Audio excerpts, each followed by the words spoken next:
মেলাঘর পদ্মাডাবায় ঘটে যাওয়া নাবালক নয়ন সাহার দুঃখজনক ঘটনাটি এখনো স্থানীয়দের মনে গভীর দাগ কাটেনি এবং সম্ভবত সহজেই কাটবেও না।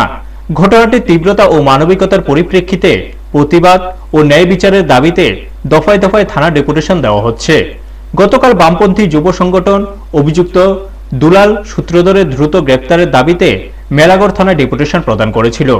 এরপরে আজ একই দাবিতে কংগ্রেসের জেলা সংগঠনও মেলাঘর থানায় ডেপুটেশন দিল। ডেপুটেশনে উপস্থিত ছিলেন জেলা কংগ্রেস সভাপতি দীপক চক্রবর্তী, লক্ষণ দাস এবং কংগ্রেসের অন্যান্য নেতা নেতৃবৃন্দ। জেলা কংগ্রেসের পক্ষ থেকে দাবি করা হয়েছে পুলিশ যেন সুষ্ঠু ও দ্রুত তদন্তের মাধ্যমে অভিযুক্তকে গ্রেপ্তার করে। ডেপুটেশন প্রদানের আগে কংগ্রেসের নেতৃত্ব নয়ন সাহার বাড়িতে গিয়ে তার পিতামাতার সঙ্গে দেখা করে সমবেদনা জ্ঞাপন করেছে। মেলাঘরের এই নৃশংস ঘটনার পরিপ্রেক্ষিতে 13 বছরের নাবালক নয়ন সাহার প্রতি স্থানীয়দের দুঃখ ও সমবেদনা এখনো স্পষ্ট। ব্যুরো রিপোর্ট, নিউজ তৎকাল 24। মূলত কৃষির উপর ভিত্তি করে আজকে আপনাদের থানাতে আসা। আজকে আমরা মেলাঘর পদ্মডাবা ওই দিন মেলাঘর বাজার থেকে বাড়িতে যাওয়ার পথে মেলাঘরের এক বিজেপি নেতা দুলাল সূত্রধর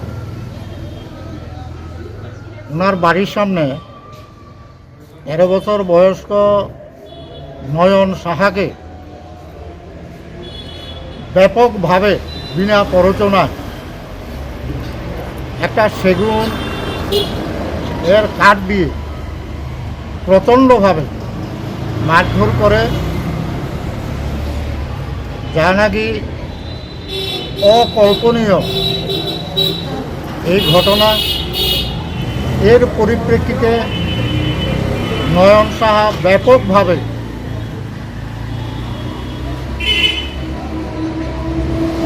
রক্তপাত হয় ওর শরীর থেকে এবং সে মাটিতে লুটিয়ে পড়ে।